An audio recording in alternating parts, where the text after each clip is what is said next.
pero wala kang pagkain sa bahay. Narito na ang sagot mga katropa.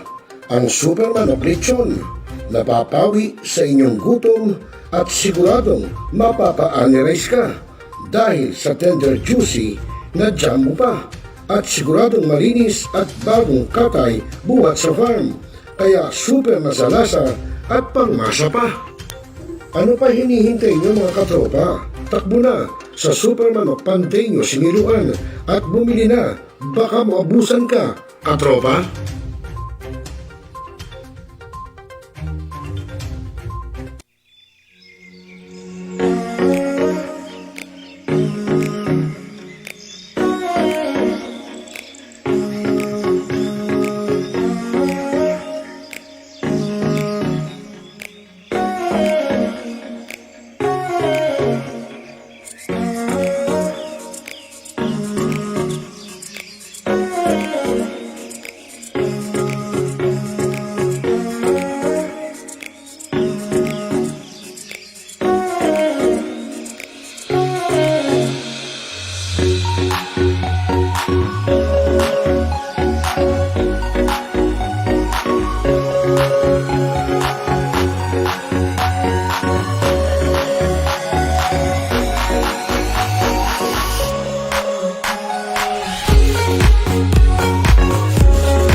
Responsable ka bang gun owner?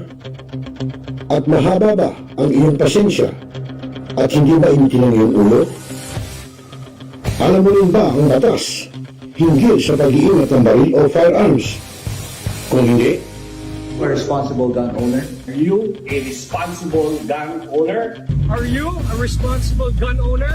Are you a responsible gun owner? Are you a responsible gun owner? Are you a responsible gun owner? The PNP Civil Security Group would like to advise all firearms holders to renew their license to own and possess firearms and firearms registration within 6 months before its expiry date.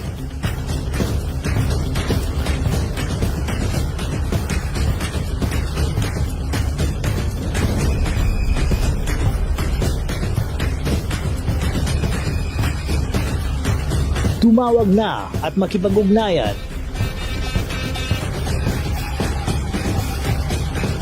Be a responsible gun owner. One Gun Pilipinas ang sagot, mga katropa at kaganos. Tayo ituturo sa inyo ng One Gun Pilipinas o OGP ang lahat ng legal na paraan at proseso upang ikaw ay maging isang responsableng gun owners.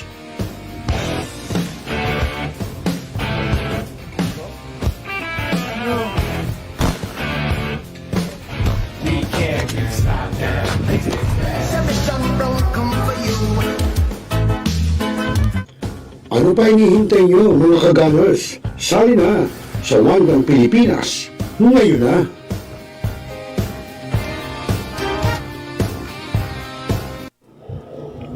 Responsable ka bang gun owner? At mahaba ba ang iyong pasensya? At hindi ba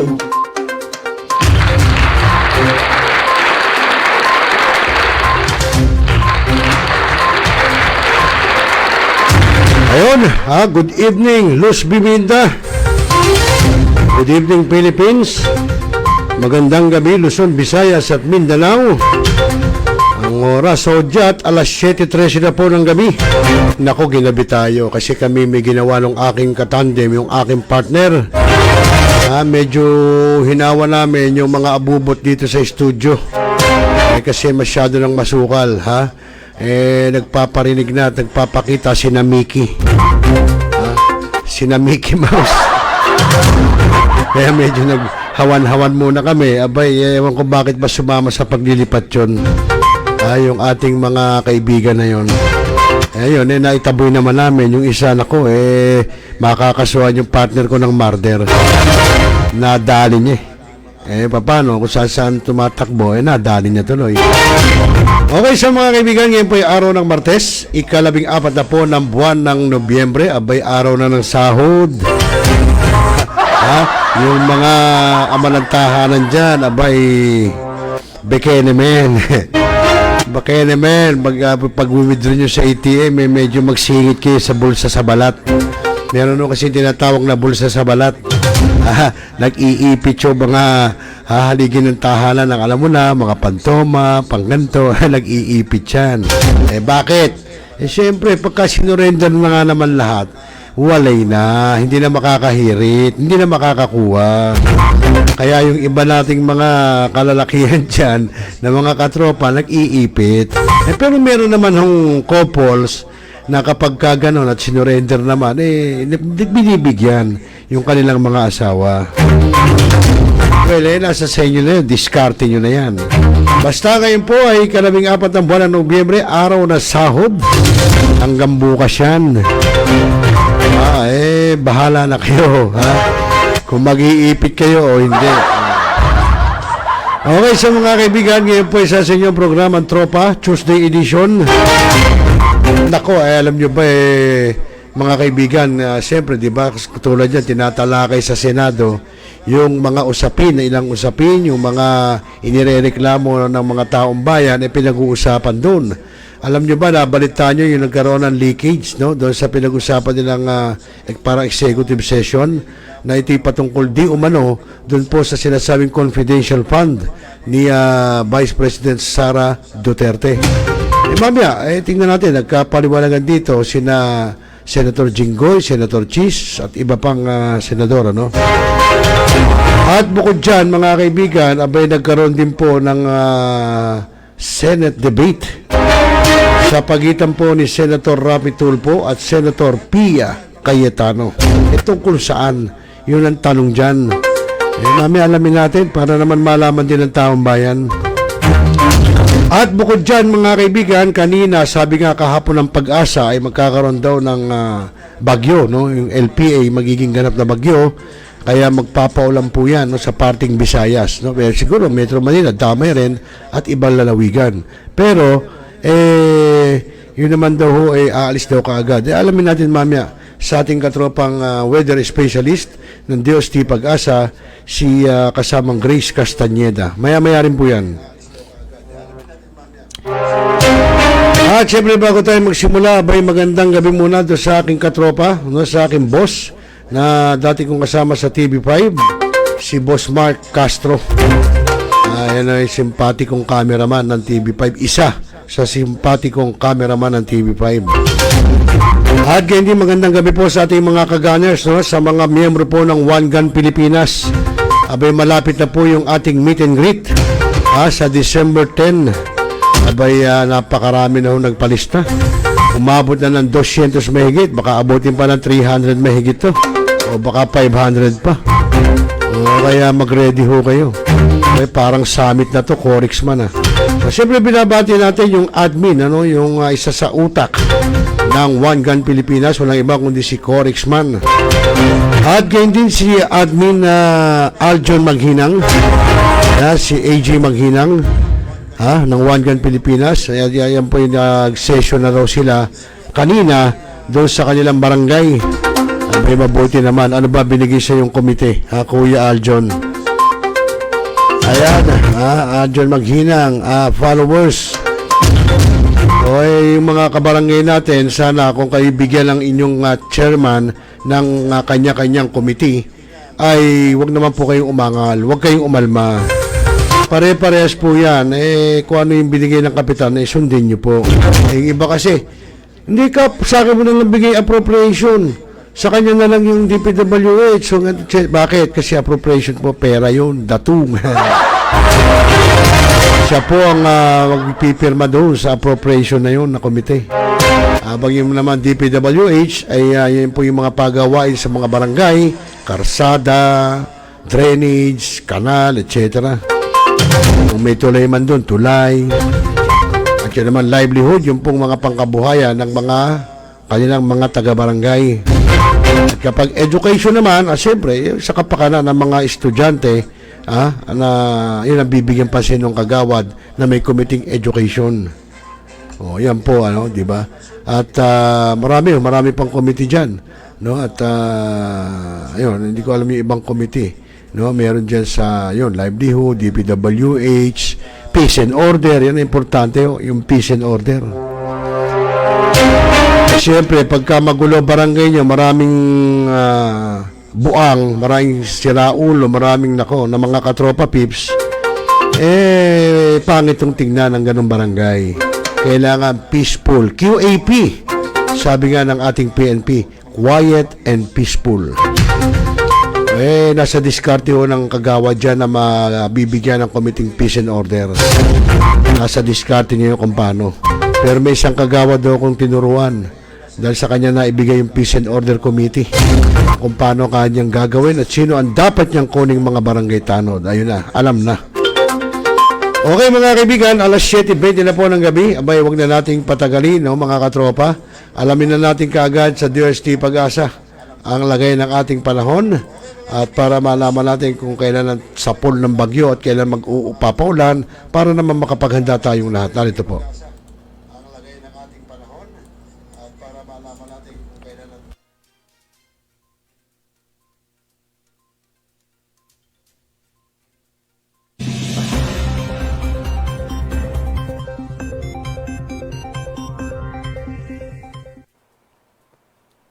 Magandang umaga sa ating lahat. Ngayon ay November 14, 2023 at narito ang update ukol sa maging lagay ng panahon sa susunod na 24 oras.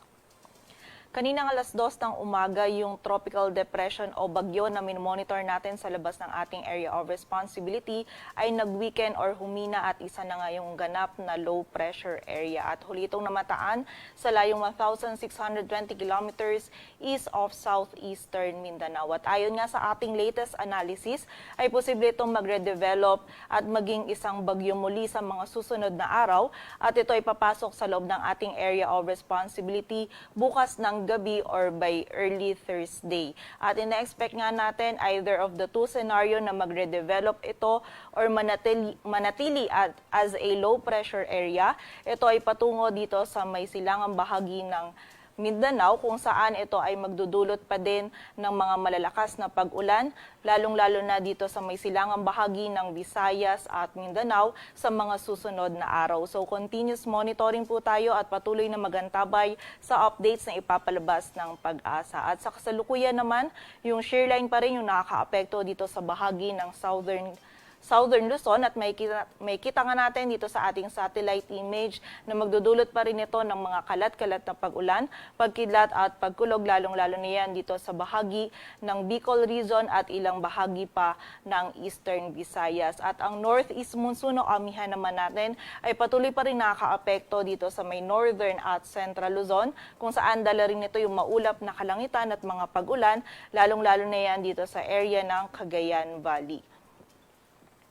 At para nga sa magiging lagay ng panahon ngayong araw ng Martes, maulap na kalangitan at mga pagulan pa rin ng mararanasan dito sa bahagi ng Cagayan Valley, Ilocos Norte at Apayao, dulot yan ng amihan. Samantala, magiging maulap din yung kalangitan at meron tayong mga kalat-kalat na pagulan, pagkilat at pagkulog dito sa bahagi ng Bicol region, maging sa lalawigan ng Quezon na dulot naman ng shearline. So pag-iingat pa rin po para sa ating mga kababayan sa posibilidad ng mga pagbaha at pagguho ng lupa. Samantala, dito sa Metro Manila, maging sa nalalabing bahagi pa ng Luzon ay magiging bahagyang maulap hanggang sa maulap yung ating kalangitan.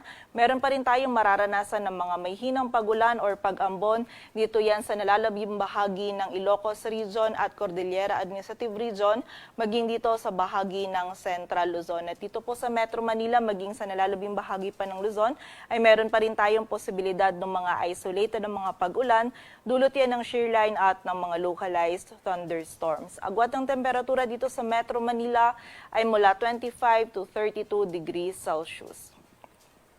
Samantala sa bahagi naman ng Visayas at Mindanao, dulot pa rin ng shearline, makakaranas pa rin tayo ng mga kalat-kalat na pag-ulan, pagkidlat at pagkulog dito sa bahagi ng Northern Samar, Samar at Eastern Samar. So muli po, pag-iingat pa rin para sa ating mga kababayan sa posibilidad ng mga pagbaha at pagguho ng lupa. Samantala, sa nalalabing bahagi naman ng Visayas maging sa buong bahagi ng Mindanao, ay meron tayong mararanasan pa rin ng mga isolated ng mga pag-ulan, pagkidlat at pagkulog, dulot yan ng mga localized thunderstorms. At during severe thunderstorms, posible pa rin pong makaranas ng mga katamtaman hanggang sa malalakas na pag-ulan na maaaring magdulot ng mga pagbaha at pagguho ng lupa. So pag-iingat pa rin po para sa ating mga kababayan. Agwat ang temperatura sa Cebu ay mula 26 to 32 degrees Celsius at sa Davao naman ay 25 to 33 degrees Celsius. At para naman sa lagay ng dagat baybayin ng ating bansa, dulot pa rin ang northeast monsoon o amihan ay meron pa rin tayong nakataas na gale warning sa mga dagat baybayin niya ng Batanes, Cagayan kasama ng Babuyan Islands, Isabela, Ilocos Norte, Ilocos Sur at La Union kung saan mapanganib pa rin po ang pagpalaot, lalong-lalo na para sa ating mga kababayang mangingisda pati na rin yung may mga maliliit na sasakyang pandagat. At para naman sa 3-day outlook ng mga key cities ng ating bansa, in the next 3 days, bukas yan ng Miyerkules hanggang sa Biyernes. Dito sa bahagi ng Metro Manila ay patuloy tayong makakaranas ng bahagyang maulap hanggang sa maulap na kalangitan. At meron pa rin tayong posibilidad ng mga isolated ng mga pag-ulan, pagkidlat at pagkulog bukas dulot ng mga localized thunderstorms. And by Thursday and Friday naman, ina-expect natin yung paglakas ng amihan kung saan meron pa rin tayong mararanasan ng mga may hinang pag-ulan or pag-ambon na dulot nito. Agwat ng temperatura sa Metro Manila ay mula 23 to 32 degrees Celsius. Samantala, sa bahagi naman ng Baguio City, By Wednesday ay makakaranas lamang tayo ng mga may hinang pag-ulan or pag-ambon, dulot pa rin yan ng amihan. And by Thursday naman ay magiging maulap yung kalangitan at meron pa rin tayong mga mararanasan ng mga pag-ambon dahil yan sa paglakas pa din ng amihan. And by Friday ay magiging generally fair weather condition yung ating mararanasan at meron pa rin tsansa ng mga isolated light rains na dulot pa rin ng amihan. Agwat ng temperatura sa Baguio City ay mula 15 to 24 degrees Celsius. Samantala, sa bahagi naman ng Legazpi City in the next 3 days ay patuloy nga maulan yung panahon na ating mararanasan na dulot ng shear line. So pag-ingat po para sa ating mga kababayan dyan sa banta ng mga pagbaha at pagguho ng lupa. Agwat ng temperatura sa Legazpi City ay mula 24 to 32 degrees Celsius. Samantala sa bahagi naman ng Metro Cebu, by Wednesday and Thursday ay makakaranas lamang tayo ng mga isolated na mga pag-ulan, pagkidlat at pagkulog. And by Friday naman, posibleng dulot yan ng trough ng LPA or ng shear line. At ng shear line, na-expect natin na by Friday ay magiging mataas na yung tsansa ng mga pag-ulan sa bahagi ng Metro Cebu. Agwat ng temperatura po sa Metro Cebu ay mula 24 to 32 degrees Celsius. Samantala, sa bahagi naman ng Metro Davao bukas ng Miyerkules ay meron lamang tayong mararanasan ng mga isolated na mga pag-ulan. Ngunit by Thursday at Friday kung saan posible pong yung trough ng LPA na minomonitor natin ay magdulot ng mga kalat-kalat na pag-ulan, pagkidlat at pagkulog. So pag-ingat po para sa ating mga kababayan dyan sa posibilidad ng mga pagbaha at pagguho ng lupa.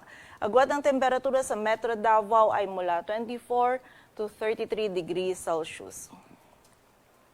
Dito sa Metro Manila, ang araw ay sisikat mamayang 5:56 ng umaga at lulubog mamayang 5:24 ng hapon. Patuloy po tayo magantabay sa updates ni papalabas ng Pag-asa at para sa mas kumpletong impormasyon, bisitahin ang aming website pag-asa.dost.gov.ph. At yan po muna ang latest dito sa Weather Forecasting Center ng Pag-asa. Grace Castañeda, magandang umaga po.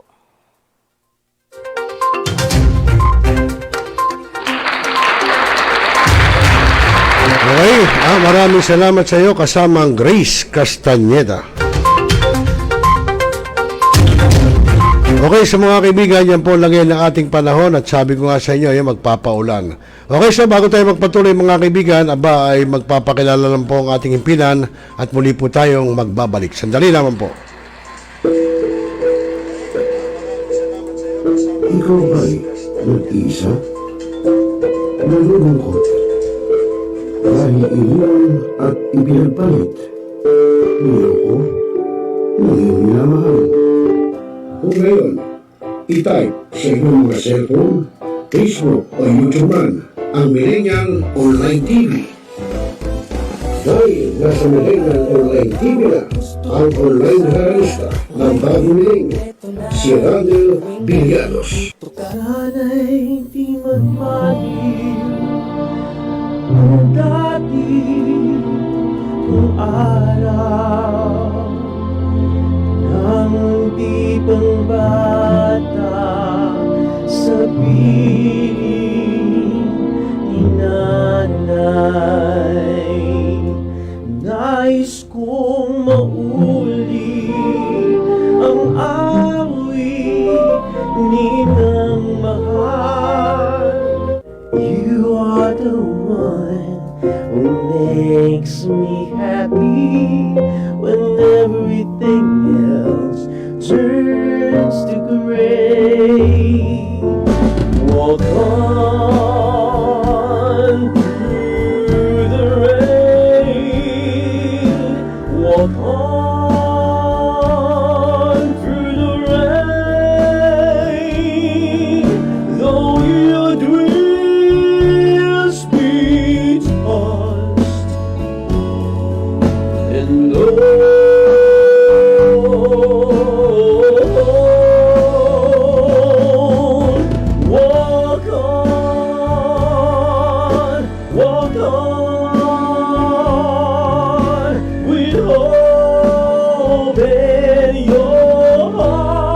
At haharanahin kayo ni Randel ng iba't ibang awitin para maibsan ang inyong inip at kalungkutan kahit nasaan man kayo.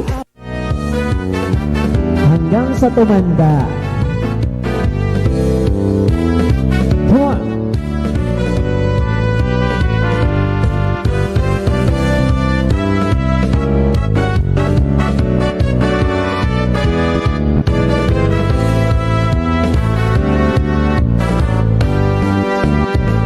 Kung matanda na, sana'y di tayo magbago. At pwede rin kayong makidulit kay Randall tuwing Huwebes ng hapon. Ano pa hinihintay nyo mga kamilenyo? Tawag na!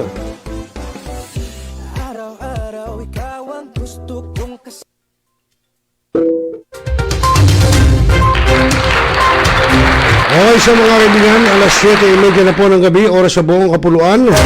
At tuloy-tuloy po tayo kay patuloy na nanonood at nakikinig siyempre dito lang sa Millennial Online TV News and Updates, dito po sa programang Tropa. Okay mga kaibigan, magandang gabi rin kila Kuya Mark Candido. At sabi ni Kuya Mark Candido, abay mabuhay ang Millennial Online TV News and Updates at ang One Gun Pilipinas. Okay, palakpakan nga natin itong ating mga kaganos. Okay, magkita-kits tayo Kuya Mark at Kuya Aljon dyan sa December 10 doon sa SMX. Abay, maraming pag-uusapan doon, maraming tatalakayin. Kaya kita-kits at tama-tama yun, so magandang i-cover yun. Dahil yun na isang parang summit na, no? Dami. Okay, so mga kaibigan, at tuloy-tuloy tayo kila Ma'am Marilyn Lagura ng Malabon Community Organization. Magandang gabi. At syempre, kila Paring Bayan Jogrades ng nasa Region 1 ngayon siguro yon. At syempre, sa mga taga-barangay Bayan-Bayanan dyan sa Malabon, magandang gabi sa inyo. At magandang gabi, Luz Biminda. Magandang gabi, Luzon, Visayas at Mindanao. Okay, so tulad nung kaninang pinag-uusapan natin, mga kaibigan, abay ito'y patungkol po doon sa sinasabi sa inyo nagkaroon ng debate dyan po sa may Senado. No, kung saan po nagdebate rito, abay ito sina Senator Pia Cayetano at Senator Rapi Tulfo. Abay tungkol ba saan? Meron ako narinig na tungkol din daw doon sa mga hinihingi ng mga school teachers, principal, no, na hindi naman dapat, no? Alamin natin kung ano ang kanilang pinagdebatehan dito. Narito po. Saan napupunta yung MOOE? Kailangan siguro i-audit natin yung MOOE. Yan po ba ay nakakarating ng tama o baka naman nakakarating sa mga eskwelahan pero hanggang sa principal lang? Kaya may mga balita, si principal magagandang mga bahay, magagandang mga sasakyan, pero sila teacher, kawawa. So si teacher gagawa ng remedyo at yun na nga, maningil sa mga estudyante. Sir, ano po yung tanong nyo?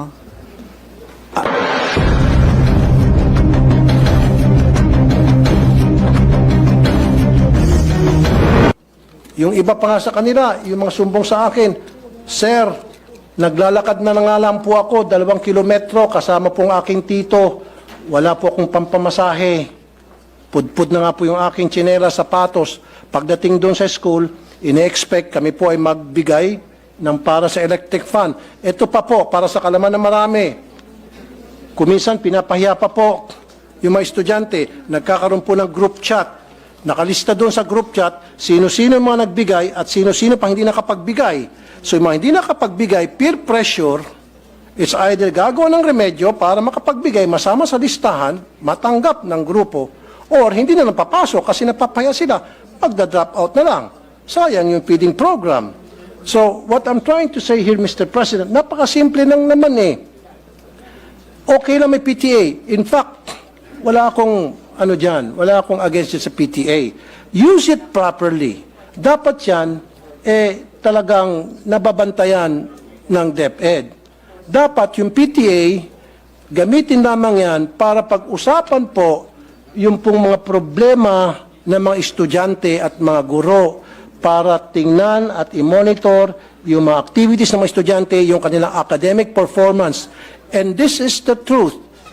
Your Honors, siguro meron kang estudyante sa public school, may anak ka ba? Maybe wala. Or maybe may staff ka na nag-aaral sa public school because marami akong staff nag-aaral sa public school here in the Senate saka sa RTIA at lahat sila nagsasabi na talagang pinipilit yung kanilang mga estudyante magbigay sa kontribusyon. Pag hindi ka nag-contribute, anong consequence? Hindi ka na maging paborito ng teacher. Ikaw ay pwedeng maiwan, ikaw ay mag-scrub ng sahig.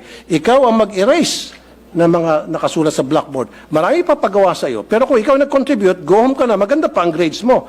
Yan po ang madalas na mangyari sa iba't ibang mga eskwelahan. At yan po ay documented. At yan po in-interview ko po lahat ng mga staff ko na may mga estudyante sa public school na nire-require po talaga sa PTA pa lamang, binoboto na agad kung ano yung mga pwedeng ma-contribute, ano pwedeng may ayos sa eskwelahan. Just imagine, Mr. President, Your Honor, every single year, kailangan mag-contribute ang mga estudyante para sa electric fund. Kung ipon-ipunin natin yung contribution sa electric fund every year, siguro baka marami ng warehouse ng electric fund dyan sa DepEd, kung saan dinadala yung electric fund.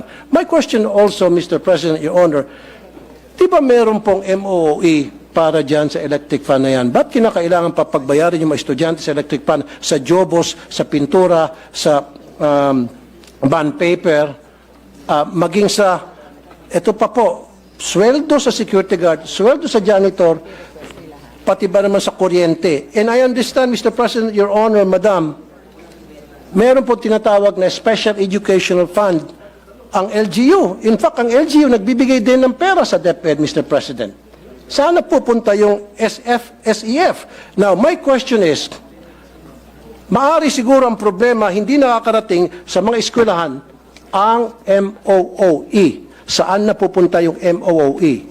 Kailangan siguro i-audit natin yung MOOE. Yan po ba ay nakakarating ng tama o baka naman nakakarating sa mga eskwelahan pero hanggang sa principal lang? Kaya may mga balita, si principal, magagandang mga bahay, magagandang mga sasakyan, pero sila teacher, kawawa. So si teacher gagawa ng remedyo at yun na nga, maningil sa mga estudyante. Kaya nga po, sabi pa nga ng mga nakakausap ko po, doon sa mga listahan, I think we interviewed more than 100. Sabi, kaya nga po kami pumunta sa public school dahil wala po kami pambayad sa private school. Sila po ay mga tricycle driver, pedicab driver, labandera, kasambahay, factory worker, na mga underpaid, na maliliit lamang sweldo. Salamat nga, sinabi ni Secretary Yusek Powa, and I commend you for saying that, yung programa nyo yan, na merong feeding program para hindi na po tumaas pa yung cases ng dropout para ma-entice yung mga magulang na papuntahin sa eskwela ng kanilang estudyante dahil meron ng pagkain. Gutom kasi sila, kaya hindi sila pumapasok, pero kung bigyan mo ng pagkain, papasok na sila. However, pagdating naman sa school, yung libreng pagkain, parang siningil mo lang dahil pagbabayarin mo para sa kung ano ng contribution. Sir, ano po yung tanong nyo? I'm just making a statement, Mr. President, Your Honor, kung ano po yung sentimiento ng mga pumunta sa akin, mga magulang, libo na po sinasabi po sa akin. So what I'm saying is, we have to stop this wrong policy na kung saan nagbabiolate ng law ang kung ano-ano pong department order na ipinapalabas po ng DepEd para lamang pipilitin na makakolekta sa mga estudyante. Sabi pa nga ni Minority Leader Coco Pimentel, pag kinolekta mo estudyante, wala naman pera yung mga estudyante, parang sino kinokolektahan mo talaga? In essence, yung mga magulang. So, for me, change that policy, wag na tayo mangolekta, zero collection na talaga, voluntary or otherwise, tulad na nakalagay sa batas. Okay, except for Red Cross, Girl Scout, Boy Scout, and Barrio High School. Let's stick to what the law says. Stop na natin yan. Huwag na tayo magpalabas ng mga department order para we try to circumvent the law para makakolekta. Tuloy, ang duda nito mga magulang, baka siguro gusto nilang magpalabas ng kung ano mga department order para makakolekta sapagkat gusto nilang yung MOE hindi na makarating sa mga eskwelahan. Hindi na allow yung collection. And we will, no toleration policy. That's what we want to say. Now, may I add, Mr. President, Your Honor, kung sasabihin nyo lang sa akin ngayon na kayo po ay mag-issue ng department order telling all schools under DepEd, let's stick to 5546, period. And I will sit down. Otherwise, kapag hindi, magpipilit kayo, abutin tayo dito hanggang madaling araw. And I will not stop because I know I'm right. Mr. President, just a short response. The policy of DepEd is very clear. They have a no toleration policy on the collection from students. So, itong huling mga nabanggit ng ating kasamahan na yung mga estudyante, nagko-collect, paulit-ulit din na sinasabi sa akin ni Vice President, DepEd Secretary na no, they will not tolerate that and they commit to investigate that. Thank you. So clear po tayo dyan. On that note, may I ask for a minute suspension, Mr. President? Thank you. Session suspended for 1 minute. May we acknowledge, Mr. President, move to recognize the sponsor of the measure, Senator Pia Cayetano. So move. Yes, please proceed. Thank you. First of all, Mr. President, I'd like to thank our colleagues. No, I asked for a minute suspension to also gather the wisdom of the Senate. No, and I'd like to commend our colleague Senator Tulfo for raising this very important issue. We also took the opportunity to ask DepEd what actions, if any, have they taken upon receipt of similar complaints, and they confirmed that upon receipt of similar complaint, they have received similar complaints, and they have actually suspended airing PTAs. So on that note, Your Honor, they are prepared to issue a department order strengthening the law. Thank you very much. Thank you. That's all, Mr. President, Your Honor. Thank you. On behalf of the thousands and thousands and thousands of parents who have students in public elementary school, would like to thank DepEd and the sponsor na magpapalabas na po kayong department order para to strengthen the law. At pag nagkaroon ng violation, magkakaroon po silang sanction. Yun lang po talaga ang gusto ko mangyari para matuwa na po yung maraming mga magulang. Thank you very much, Mr. Maraming President. salamat. I Thank rest you my very case. much. Thank you very much, Senator Tulfo.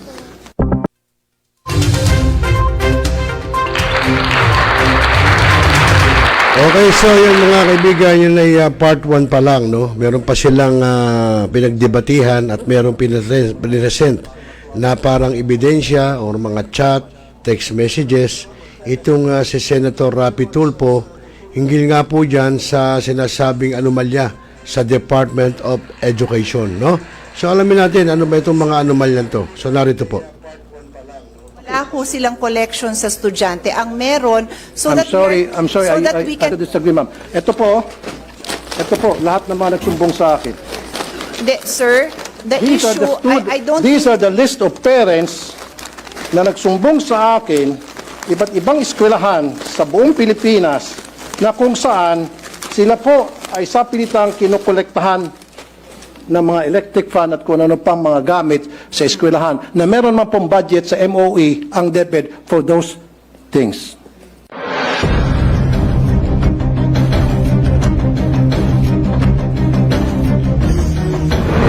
Napagsabihan po ako noon na kung gusto ko pong baguhin yung pulisiya ng pangolekta to PTA, gumawa na po ako ng batas. Now, I don't have to dahil nakita ko na po, very clear na sa akin, na meron naman pala talagang batas. Kaya lang, yung batas na yun ay hindi na-implement. Republic Act 4206, noong 1965, na enact yan, which prohibits collection and even voluntary or otherwise from elementary schools sa public schools, except for Red Cross, except for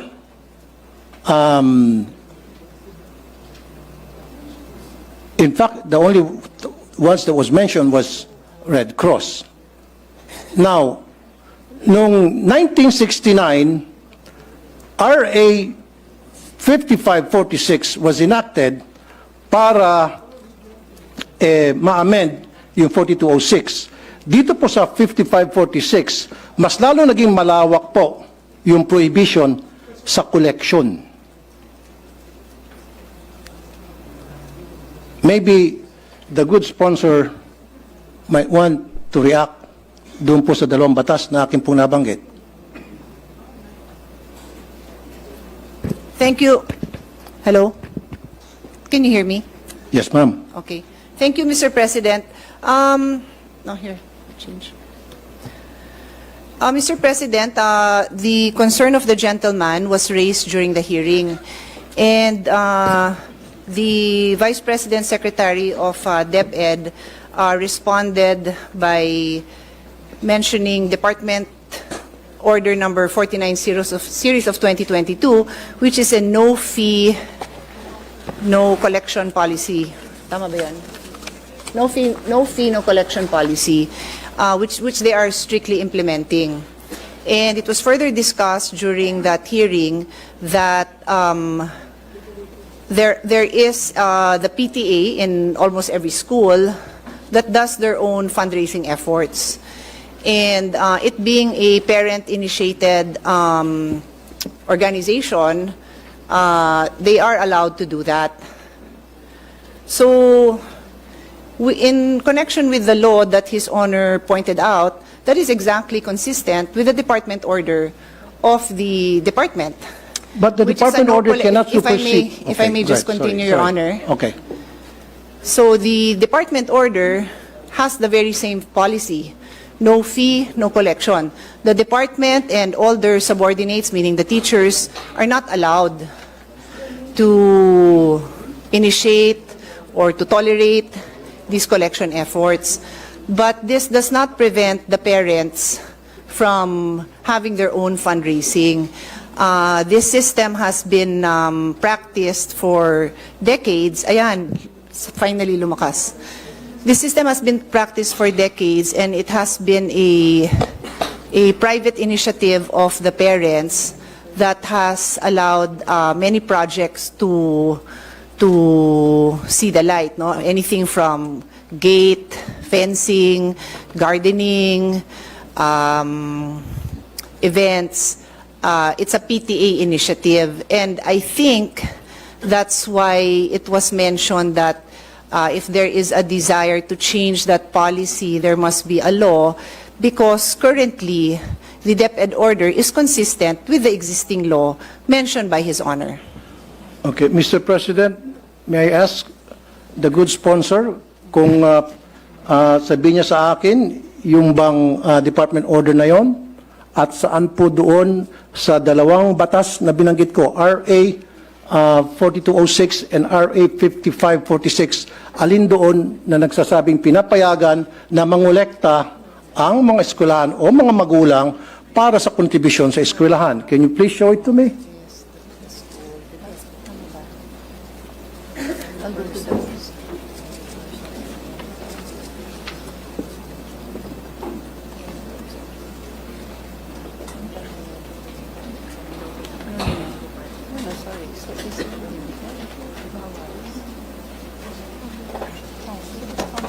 Maybe I can help the good sponsor para mas mapabilis tayo rito, if she will allow me to.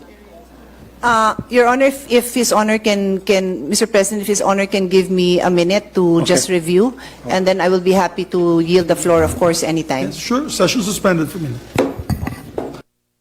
Ang point ko lamang po dito, Mr. President, Your Honor, Madam, mag-implement na tayo ng policy. Meron tayong law, then dapat it's up to the executive para ma-implement itong law.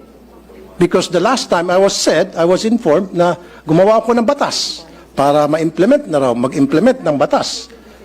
Nagagawin ko, I don't have to because meron na palang dalawang batas, Your Honor. Yes. Your Honor, Mr. President, His Honor is correct in his paraphrasing or delivering the provisions of RA 5546 kung saan ho, and I will just read it, no, para clear, Yes, maintindihan din ng mga kasamahan natin yung issue po na malapit po sa puso ng ating kasamahan. The Section 1 of RA 5546 states, the sale of tickets and or the collection of contributions in any form whatsoever by any person for any project or purpose, whether voluntary or otherwise, from school children students and teachers of public and private schools, colleges, and universities is hereby prohibited. Tama po, sir, no? Yan, Mr. President, yan po ang tinutukoy ng ating kasamahan. Tama po. Tama ho ba? I agree. Yes, okay. So, nung ako ho nakikipagdiskusyon sa DepEd, aware po sila dito na bawal talaga ang collections of contributions in any form from school children, students, and teachers. And that is why in their Department Order number 49 series of 2022, known as the Promotion of Professionalism in the Implementation and Delivery of Basic Education Programs and Services, prohibits DepEd officials and employees from seeking contribution, support, solicitation of any kind or any kind of intervention from non-DepEd entities. It goes on to say, likewise, the department implements a no-fee collection policy wherein no fees shall be collected from learners in kindergarten up to grade 4, while fees on certain memberships may be collected from learners in grade 5 and above, strictly on a voluntary basis, i.e.g. Boys and Girl Scouts, Philippine National Red Cross, Parent-Teachers Associations. So ito po yata, sir, ang implementing order na hinahanap nyo, Mr. President. Is His Honor, do I respond to His Honor's question by pointing out this DepEd order number 49?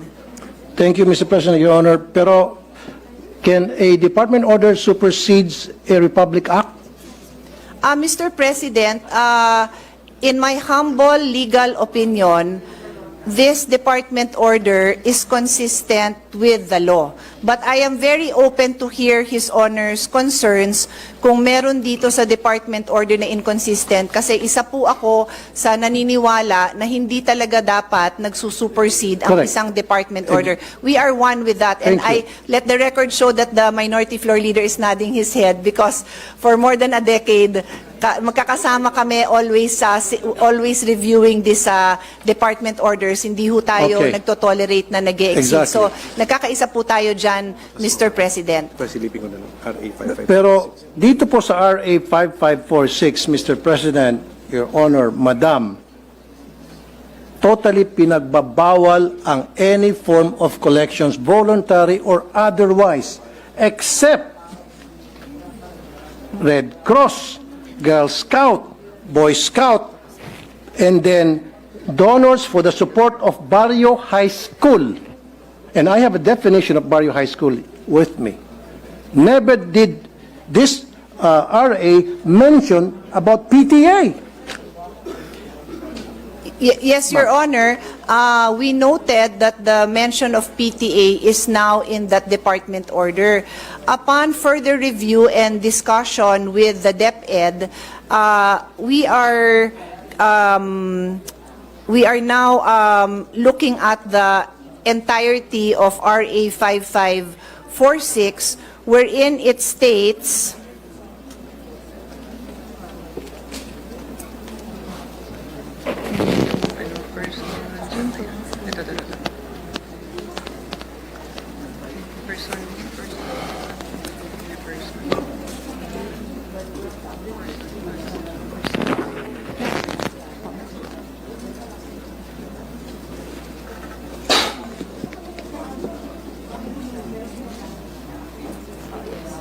Yes. Oh, yun pala. Yes.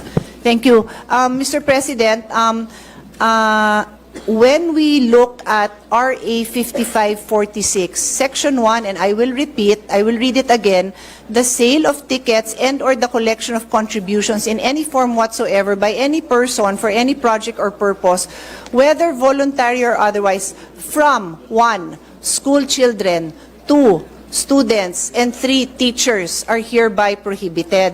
So in the case of the PTA, Your Honor, what has been the policy of DepEd since 1969, just to be clear, it is not the policy of this administration alone, but since 1969, minana nila ang policy, is that there is a total ban on collection from the children, the school children, the students, and other teachers. But they recognize PTA as a separate entity that on their own have their own rules and guidelines and may on their own come up with fundraisings that are voluntary in nature. Fundraisings. Okay. Well, Can you- just to be clear, Your Honor, Okay. that is my own choice of words, That's Mr. your own choice of President, words. yung fundraising. No? I Okay. use it generically po, Madam, Mr. President. meron ba diyang batas na kung saan, batas tayo, dinidefine ang meaning and function ng PTA? Alam niyo po ba yun? Dito na meron? sa RA 5546, wala hong banggit Wala. ng PTA. Tama. Wala Pero po. I will ask DepEd if there are No, any don't other... ask DepEd. Ako you pong don't bahala. need to know. Okay. Ako nang bahala. Yes, Mr. President. PD 603, December 10, 1974, dinefine ang meaning ng PTA. At nowhere here na nagsasabi ang PTA pwedeng mangolekta. Ang sinasabi rito, ang PTA isang programa, samahan, na para tulungan ng mga estudyante sa kanilang academic performance. Kung ano mga problema ng estudyante, anong problema ng mga magulang at teachers tungkol sa estudyante to enhance their participation sa eskwelahan, yun po yung purpose. Look at PD 603, ma'am. I'll give you a minute. PD 603, December 10, 1974. It is a forum being provided by the law para yung mga magulang at ng mga estudyante at guro ay magkaroon ng pagkakataon mapag-usapan yung welfare ng mga estudyante. Yung pong pinakabuod. Never doon sa PD na yan did mention na pwedeng mangolekta ang PTA ng contribution o collection para sa mga proyekto ng anumang mga proyekto sa isang eskwelahan. Yes. Mr. President, I will respond to his Honor's observation on the definition of PTA. Umpisahan ko po kung ano tong PD 603, no? This is the Child and Welfare Code. Familiar po tayo dyan. It's basically a law that governs, is meant to protect children. And Section 77, Section 77, just to be clear, malawak ho itong batas na ito kasi ito din ho ang naging foundation ng Foster Care Act na naging basis ng mga amendments natin on foster care law. So it's a very general law, quite detailed, no, in various ways of protecting children. So there is a section on home and school, chapter 2 po ito. And Article 77, as his Honor correctly points out, mentions Parent-Teachers Association. It states every elementary and secondary school shall organize a Parent-Teacher Association for the purpose of providing a forum for the discussion of problems and their solutions relating to the total school program and for ensuring the full cooperation of parents in the efficient implementation of such programs. All parents who have children enrolled in a school are encouraged to be active members of its PTA and to comply with whatever obligation and responsibility such membership entails. Parent-teacher associations all over the country shall aid the municipal and the local authorities and school officials in the enforcement of juvenile delinquent control measures and in the implementation of programs and activities to promote child welfare. Mr. President, in response to His Honor's concern or conclusion that the Parent-Teachers Association do not have the authority to collect. Tama ho, no, sir? Mr. President, that is the question, no? That the Parent-Teacher Association, by definition here in PD 603, do not have the authority to collect. That is the question, Let me correct? rephrase what I said. Mr. President, Your Honor, I want a clear definition in our law that states that the PTA is allowed to collect contributions, voluntary or otherwise, saan po sa ating konstitusyon, saan po sa ating batas. Yun po gusto ko para maging malinaw po sa atin lahat. Yes, Dapat po understood. nandito, meron po ba? In fact, ang nakita ko lamang po definition ng PTA, which is, sabi mo, very vague, general, is PD 603, pinakamalapit. However, dito sa PD 603, hindi po sinasabi na ang PTA ay binuo para mangolekta sa mga estudyante ang mga eskwelahan. Mr. President, Your Honor, Madam.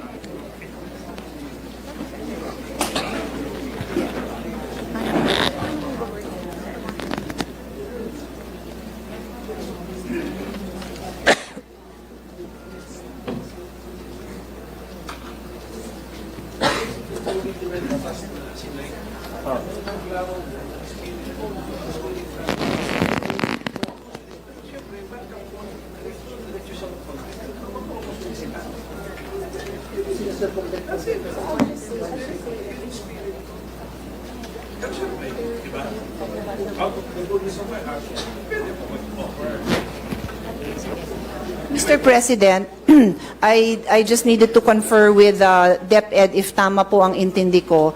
So in Article 77 of PD 603, which I had just read into the record, as I said, it states there that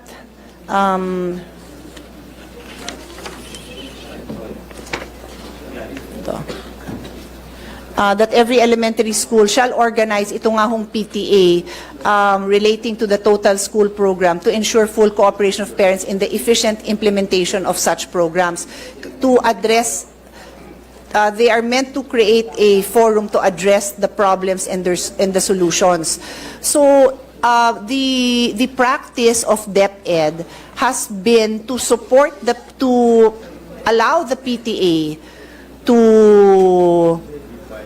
follow the mandate of Article 77, and if they need to raise funds to be able to address these problems and solutions, including the implementation of the programs, then they are governed by their own guidelines in implementing those I'm programs, sorry, Mr. including President. yung at tapusin ko lang po, Sige po. including yung fundraising. Yan po ang naging practice ng DepEd since 1969 po. Practice is different from what the law says. You can practice anything you want.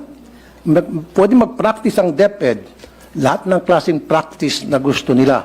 Pero dapat nandoon sa batas. Pero kung wala sa batas yan, then yung practice na yun ay labag sa batas. There is actually, Mr. President, no sandali po. prohibition. Sinabi mo kasi, Madam, fundraising. So pwede mag-fundraising ang DepEd. It's been a practice through the DepEd, magkakaroon silang fundraising under PD 603. Pero, Mr. President, Your Honor, sa PD 603, wala talaga ako makita rito, kahit na letter by letter, tinitingnan ko, wala talaga nagsabi rito na pwede mag-fundraising, na pwedeng humingi ng contribution, humingi ng tinatawag na voluntary contribution. Wala talaga. So it seems to me na yung DepEd ay gumagawa-gawa ng sarili nila ng guidelines sa isang batas. Gumagawa sila ng sarili nilang IRR. Mr. President, I'll go back to what the Republic Act states. It prohibits collection and contribution from students. And so the policy of DepEd has been to allow the PTAs to follow their own guidelines wherein contributions among the parents are allowed.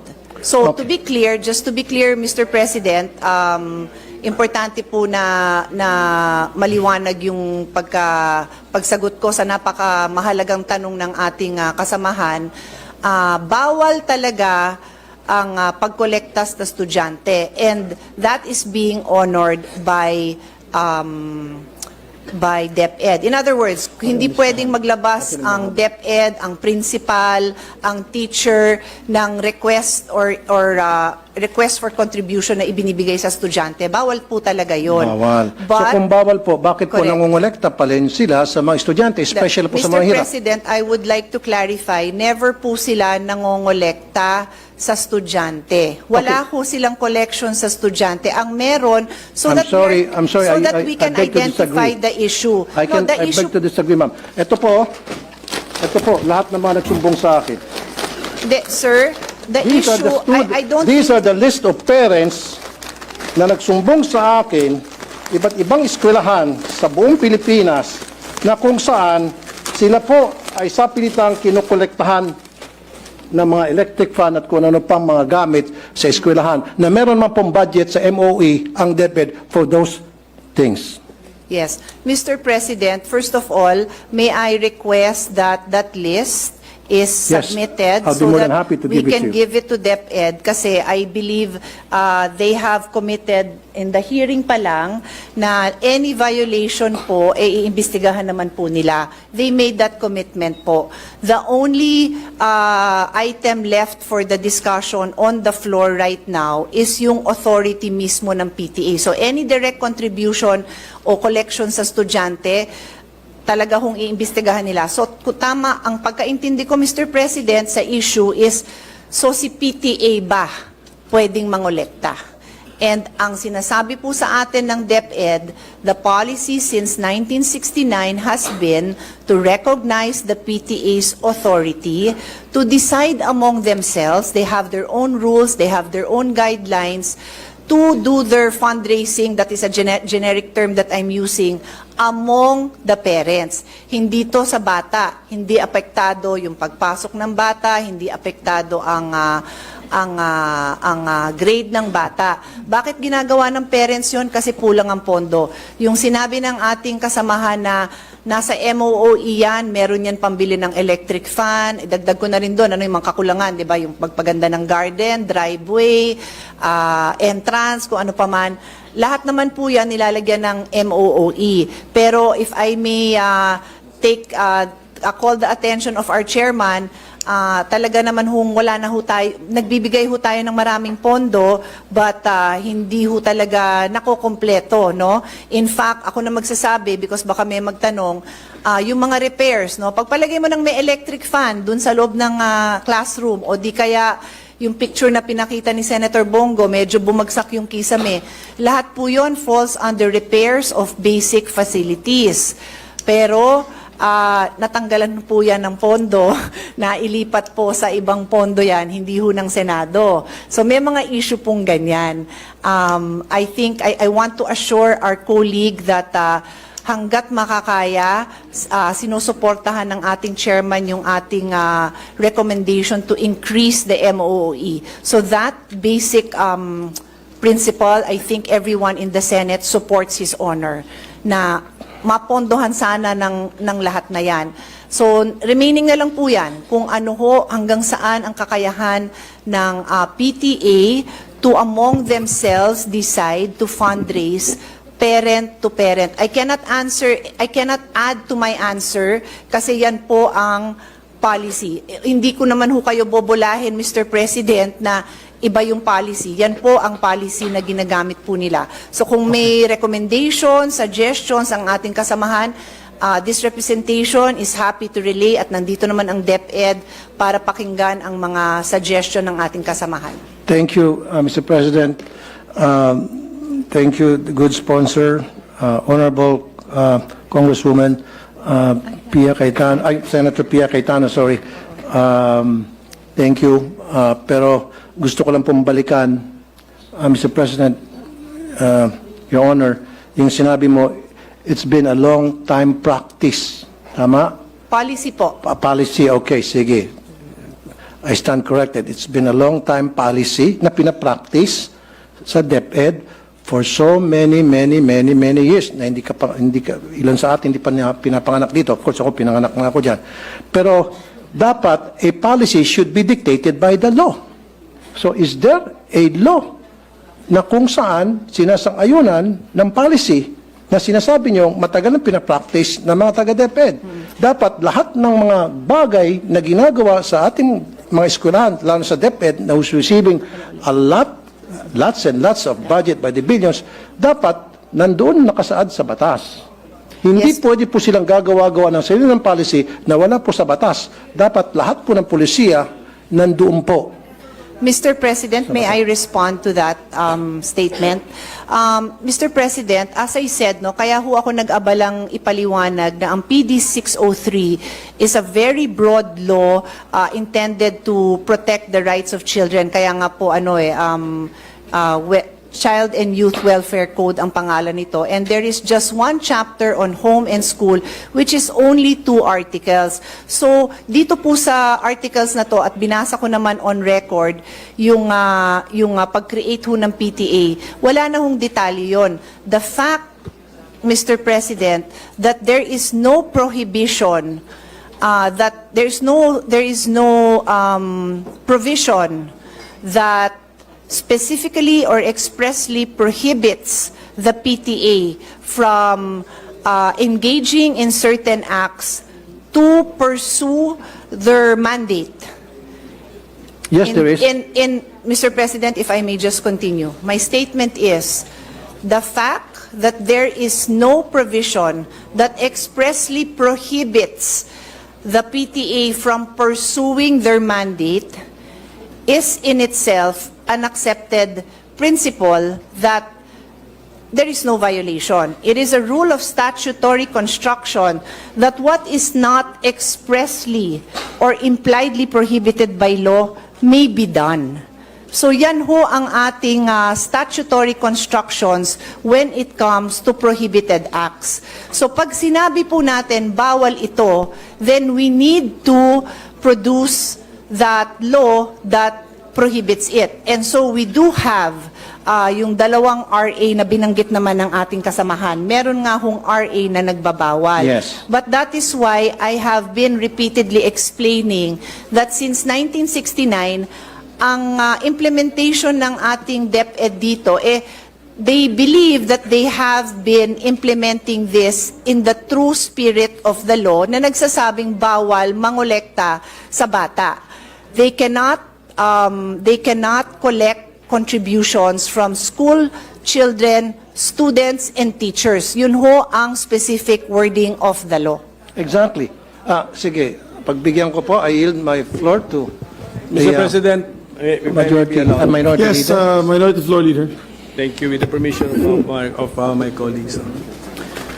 The good sponsor mentioned statutory construction, which I used to teach in law school. We have to harmonize, and I'm thankful for the discussion. At least we brought out the RA 5546, and then Article 77 of the Child and Youth Welfare Code. Kung makikita po natin, yung RA, bawal mangolekta sa bata. Okay. Actually, sino kinokolektahan mo kung nangongolekta ka sa bata of elementary school age? Hindi ba magulang din? So if you look at the spirit of the law, bawal mangolekta sa bata at sa kanyang magulang.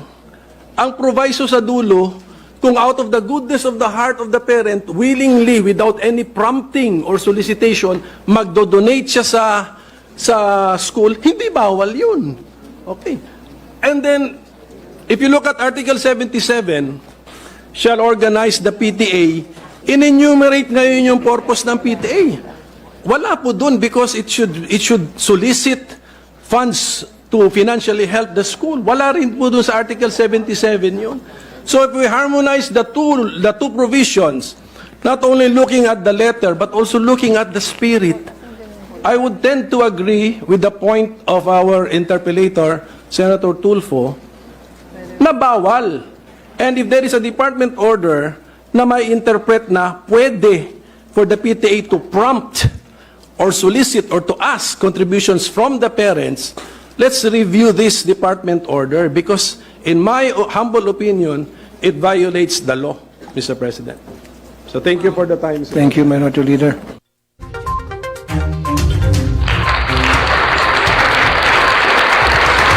Okay, so yung mga kaibigan, hanggatid sa atin yan sa oras na alas 8:15 po ng gabi, oras sa buong Kapuluan.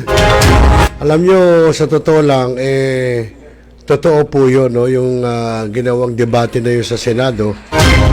Ako po'y bata pa lang, talagang meron na pong mga hinihingi mga teachers. Although ang kinakausap, mga magulang namin, syempre, at hanggang sa lumaki na tayo, nakikita rin natin yan, ang mga teachers po talagang nanghihingi ng pambili na electric fan, minsan pambili po ng flat screen TV, no? So, after ng school year, yung pong mga ibinili na ventilador, totoo naman binibili po ng mga ventilador, etc. Totoo naman. Kaso, after that school year, yung pong mga ibiniling ventilador o TV man yun, kung ano man yun, inuuwi ho ng mga teachers. No? At gamit na nila sa bahay yun. At ngayon, sa susunod na pasukan, gano'n na naman ho ulit ang gagawin. No? Manghihingi ulit sa mga estudyante, na walang electric fan, etc. Gano'n ho ang ginagawa, totoo ho yun. Huwag ho magagalit yung mga teachers. Sundal ako'y marami rin ng mga naging favorite teachers. Pero totoo ho yun, yo. Huwag ko kayo magagalit na hindi naman namin sinisisi kayo. Nga lang, siyempre, parang ang pangit naman. Hingi kayo ng mga ganito sa estudyante, iuwi nyo sa bahay nyo. Ba't wala ba kayong gamit sa bahay nyo? Wala ba kayong mga ganong gamit para kayo mangungulekta kayo tapos iuwi nyo sa bahay nyo? Okay na mangulekta, pero dapat sa school lang siya naka-intact. O sige, granted na, di ba, nangulekta. Kaso, after school year, inuuwi na susunod na years, gano'n na naman, manghihingi uli. So, pangit ito, ang ginagawa ng parang, ng mga teachers. Buti, wala akong nanghihingi doon ng rice cooker, tsaka ng microwave. Okay, sa mga kaibigan, alas 8:17, at magandang gabi kay Corexman. Ayan, Millennial Online TV News and Update, sabi ni Corexman. Wala tayong magagawa sa parting ganon. Okay mga kaibigan, at bukod dyan, ito kaya naman natin yung pong nangyaring leakage sa Senado rin, yung kanilang pinag-uusapan doon is hindi umano sa executive session na patungkol sa umano'y confidential fund ng Office of the Vice President. At nag-usap dito at nagdebate ay si Senator Chis Escudero at Senator Jinggoy Estrada. Panoorin na po natin. Isa na lang, ito na lang. Wala ho silang collection sa estudyante. Ang meron, I'm sorry, I disagree, ma'am. Ito po, lahat ng mga nagsumbong sa akin. Sir, the issue, The facts contained in the article, Mr. President, Your Honor, is not a leak. Chismis yun. Kahit chismis yan or gossip yan, walang problema sa akin yan. Ang problema, bakit o paano lumabas sa isang media outlet yung mga nag-transpire sa ating usapin kahapon. Nasabi doon na against ako sa restoration ng CF ng Office of the Vice President. Tama yun, pero kulang. bakit ba may executive session? Bakit ba kayo nagsisikreto? Wala naman kaming balak isikreto. Ilalabas nga yun. So, Majority Floor Leader, Yes, Mr. President. Before I give my statement, Mr. President, which I actually agree with your manifestation and the statements made by our dear colleague Senator Jinggoy Estrada. Senator Chis Escudero is seeking the floor to clarify something, Mr. President. yes, Senator Escudero is recognized. Thank you, Mr. President. Mr. President, I agree 100% with what Senator Jinggoy Estrada said, that the account is not accurate and that is not what transpired in executive session. I hope, Senator Jinggoy, you and I will not be sanctioned for saying part of what happened, as you said. It was the unanimous consensus of the members of the Senate in executive session. So this is not the facts contained in the article, Mr. President, Your Honor, is not a leak. Chismis yun. So there is no leak to speak of really with respect to what truly transpired in the executive session. An attempt perhaps to create a story about it, but I confirm the statement of the good Senate President and the Senator Jinggoy that It was the unanimous position of the House, what Senate Senator Angara will be sponsoring today and the other vice chairpersons. That was the unanimous position of the Senate and all the members of the Senate.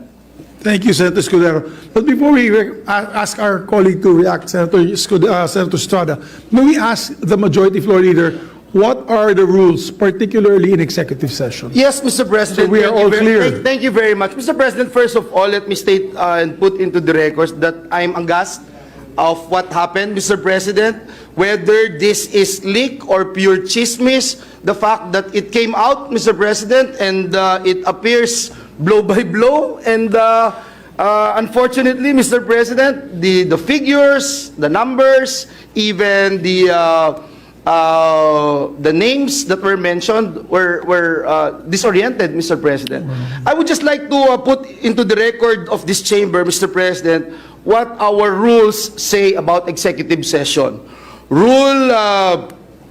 What's this? Rule on section 126 of our rules, Mr. President. Mr. President, section 129 of our rules, Mr. President, it states here, and I quote, any senator who violates the provisions contained in the preceding section may, by a 2/3 vote of all the senators, be expelled from the Senate.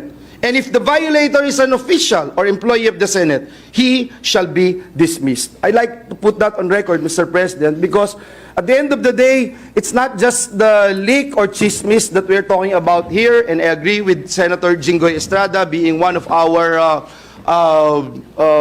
veteran senator here in the Senate, Mr. President. It's more of the sanctity.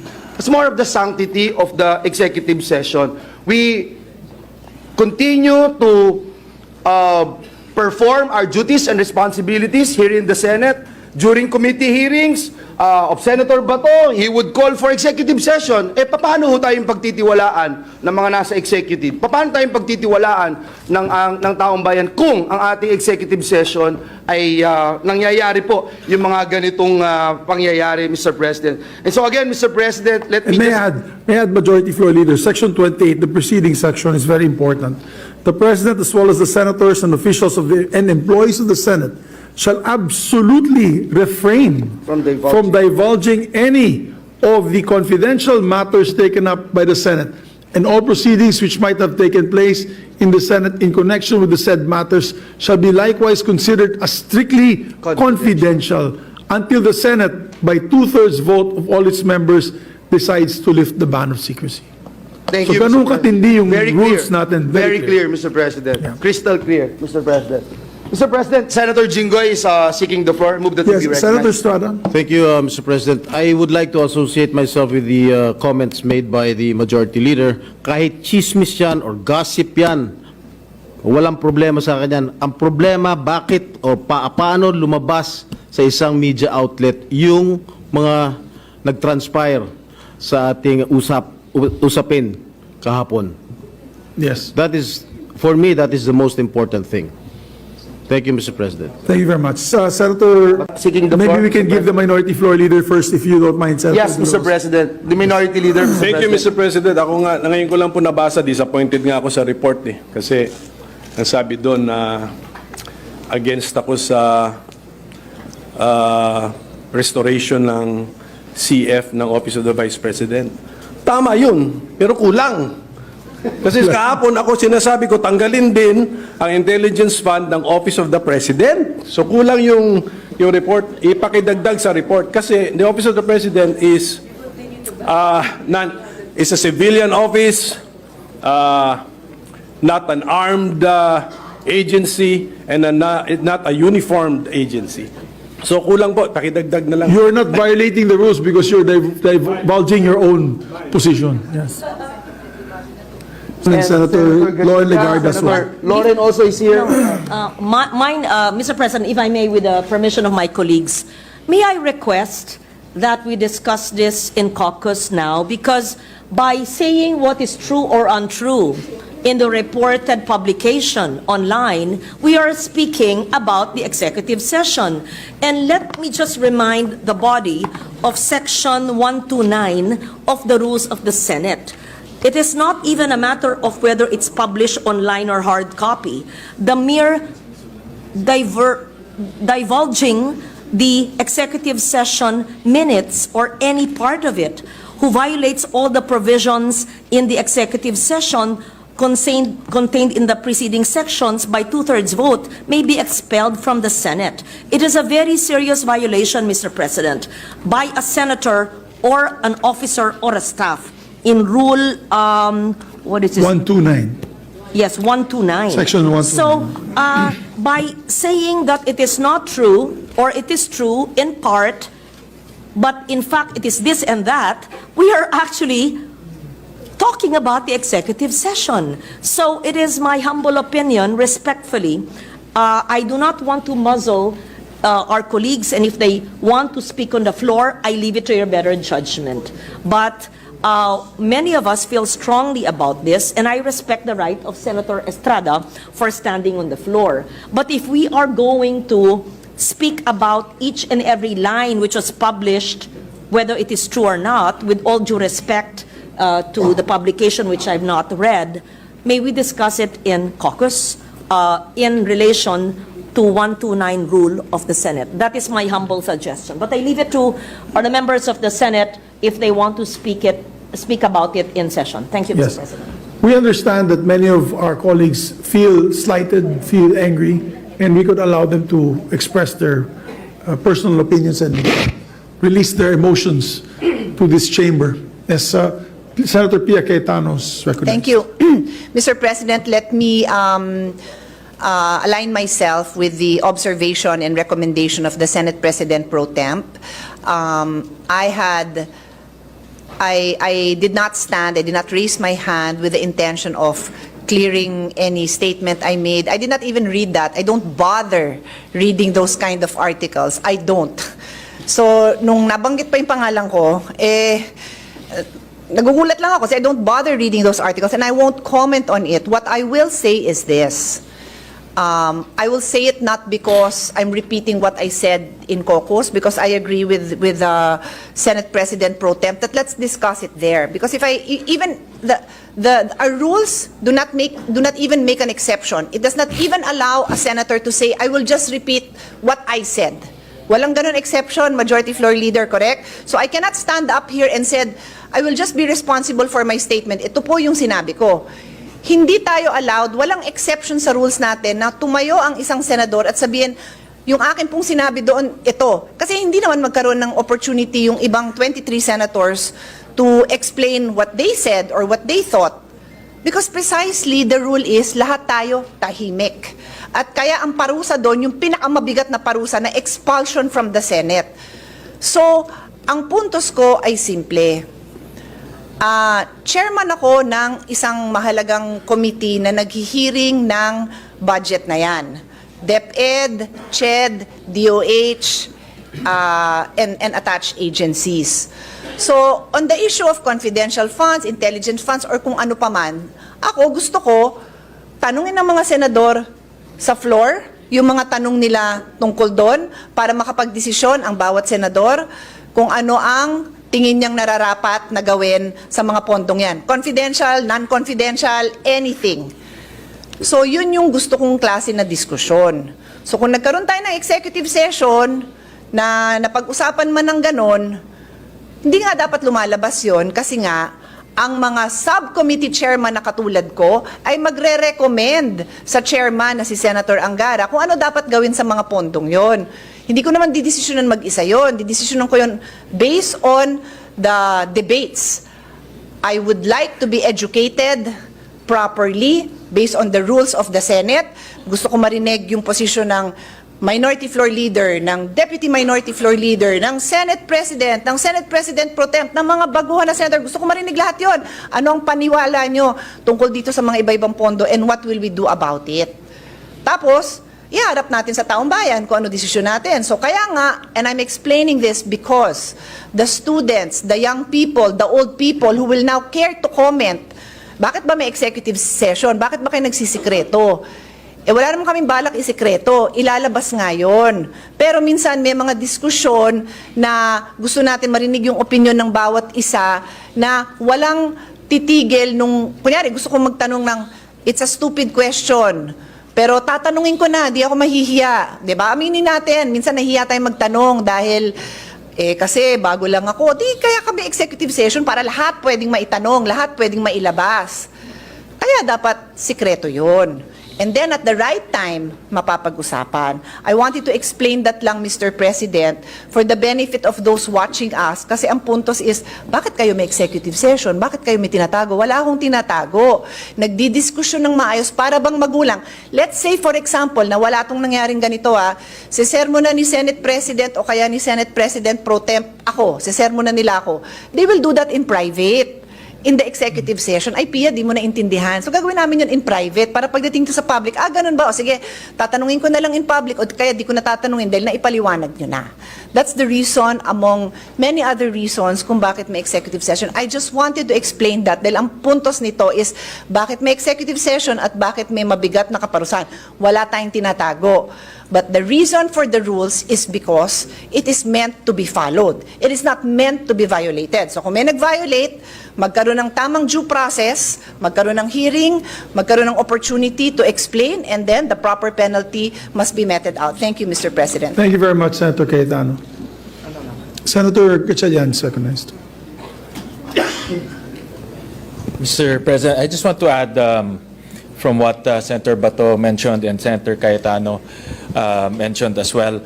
The broader implication of this, Mr. President, is the trust and confidence to the Senate. It's our credibility on the line. And every budget hearing, normally, a lot of the security cluster, the National Defense, the Department of National Defense, the PNP, the NICA, all of them normally will request executive session so they can tell us what is the reality, the national security situation, national security matters, so that we can act accordingly. Leaks like this will hamper, will destroy our credibility, destroy our integrity, and it will now prevent the security agencies to give us the truth because they will have doubts in their minds whether the truth or whether information will be kept safe in the halls of the Senate. So, Mr. President, I would like to associate myself with the motion of Senator Bato that this should be looked at and investigated seriously because it's the Senate's credibility on the line, especially whenever departments request for executive sessions and whenever they divulge to us matters of national security. Thank you, Mr. President. Thank you. And that's why we had a meeting earlier with the leadership because we cannot take this lightly. And we have to investigate and make sure this does not happen again. Majority Floor Leader, would you like to make the proper motion? Mr. President, may I just ask for a minute suspension? Session suspended.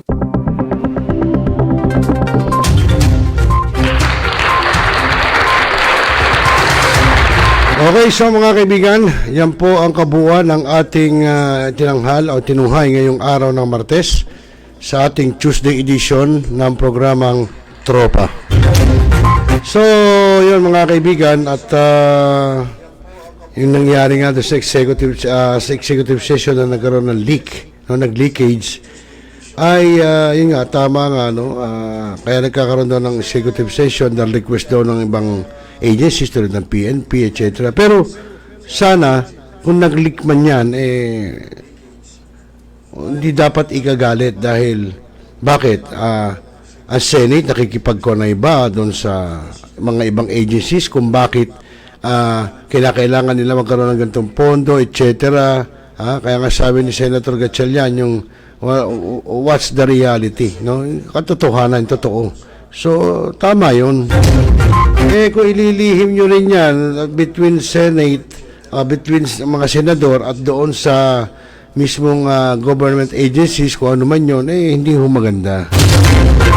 Diba? So, siyempre, kailangan alam din ng taong bayan, bakit kayo humihingi ng intelligence fund, bakit kayo humihingi ng confidential fund, saan nyo gagamitin? So, dapat alam din ng taong bayan.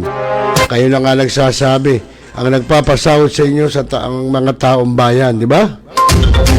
dapat talaga malaman din ng taong bayan kung saan nyo gagamitin ang intelligence fund, confidential fund, ipapaliwanag nyo rin yan. Kahit in Tagalog na dahil para yung mga masa natin, naiintindihan po no, kung saan yung mga pondo na yan. Dahil kalalaki ng pondo milyon ang pinag-uusapan, hindi hundaan lang. Isipin mo ganun kalaki ang pondo na kinakailangan yung gamitin, di ba? Laki na nga ng sahod ng mga senador kung ako lang naging gusto ko mag-senador o kaya congressman di ba? Mayor, gobernador. O kaya naman mga sekretary ng ahensya ng gobyerno. So, magaganda at malalaki sweldo. Tapos yung iba pa, nangungurakot pa. Bakit gano'n? Hindi ba kayo kontento? Yung ibang mga mahihirap dyan isang kaig, isang tuka, pero pinagtitiisan yung kinikita nila. Walang magagawa, ganito lang ang kaya nila Hindi sila nakatapos ng pag-aaral ano gagawin? So pagtiyagaan nila kung ano yung kinikita, pagkakasya sa kanilang pamilya. Pero itong mga tinamaan ng lintik na mga politiko na to, yung mga nakaupo na yan, ang lalaki na ng sahod, nagnanakaw pa. Ay nako, hewan. Okay, so mga kaibigan, sa oras na alas 8:35 po ng gabi, Philippine Standard Time, magpapaalam po muna tayo, no? At muli tayo magbabalik bukas kung makakabalik tayo sa ating Wednesday edition ng programang Tropa. So muli po mga kaibigan, ako po yung naging kasama, naging kajaming, katropa, kabarangay. Dito po sa programang Tropa ng Millennial Online TV, News and Updates. Muli po ako yung lingkod at nakasama sa ating mga pag-uusap ngayon, Balitaktakan, Rosel Lopez. Magandang gabi Pilipinas at mapayapang magdamag. Magandang gabi po. Now,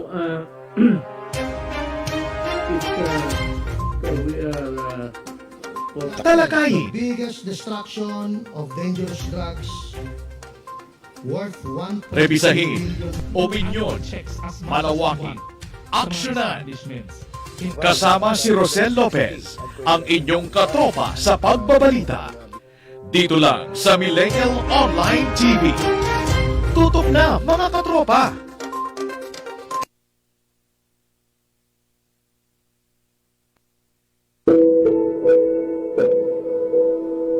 Ikaw ba'y nag-iisa? Nalulungkot? Dahil iniwan at ipinagpalit? Niloko? Naging minamahal? Kung ngayon, i-type sa inyong mga cellphone, Facebook o YouTube man ang Millennial Online TV. Dahil nasa Millennial Online TV na ang online realista ng bagong milenyo, si Randel Villanos. sana'y di magmahil ang dati kong araw nang di pang bata sa piling ni nanay. Nais kong mauli ang awit ninang mahal. You are the one who makes me happy when everything else turns to gray. Walk on through the rain. Walk on through the rain. Though your dreams be tossed and walk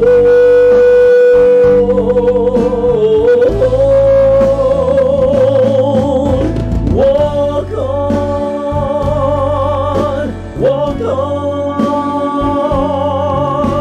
with hope in your heart. At haharanahin kayo ni Randel ng iba't ibang awitin para maibsan ang inyong inip at kalungkutan kahit nasaan man kayo.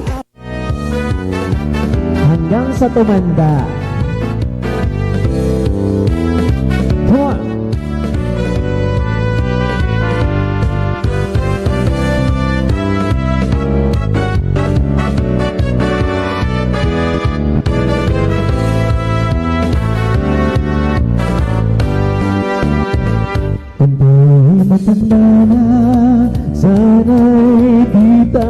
magbago.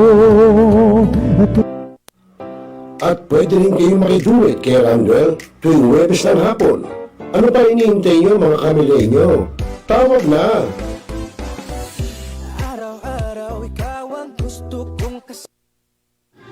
Barangay, pangunahing unit ng pamahalang lokal kung saan dito pinag-uusapan ang bawat sigalot ng mga residente ng bawat barangay. Dito rin pinag-uusapan ng mga piling halal na opisyal na barangay ang mga proyekto para sa kanilang barangay. Kumustahin natin ang panunungkulan ni Kapitan dito sa Dalo Barangay sa Millennial Online TV Worldwide, ang katropa ng bawat barangay. Ating tinatapos ang ating pagpupulong. Maraming salamat po sa inyong pagdalo at tapos na po ang ating session. Enjoy na po tayo. Pinaigting, pinalakas ang bagong News Online TV ng bagong milenyo. Millennial Online TV, ang katropa mo sa pagbabalita.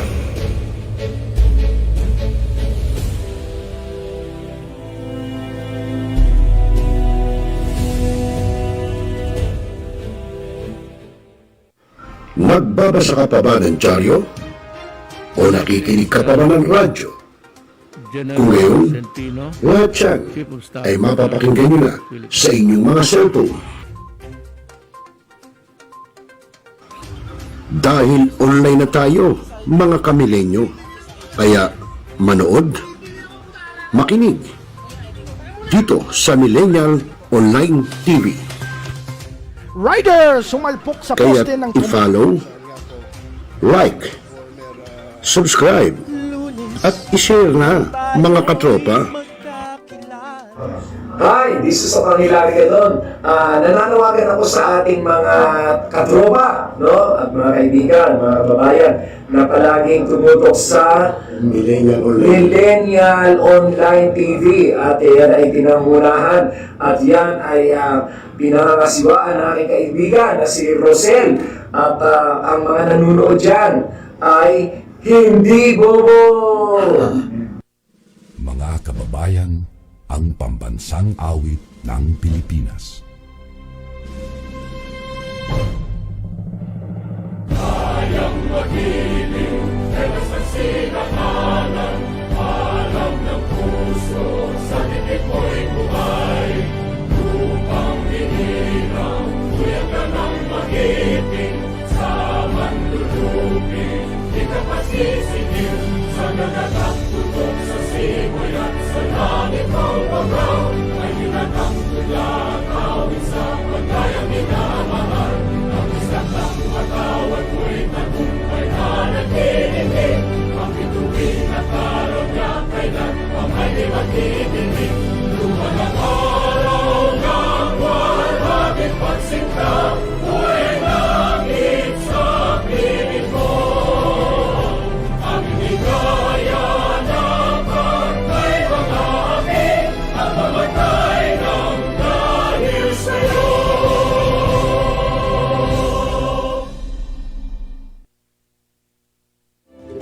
Sa lahat ng bumubuo ng Millennial Online TV at sa lahat po ng sumusuporta, maraming salamat po. Millennial Online TV is now signing off.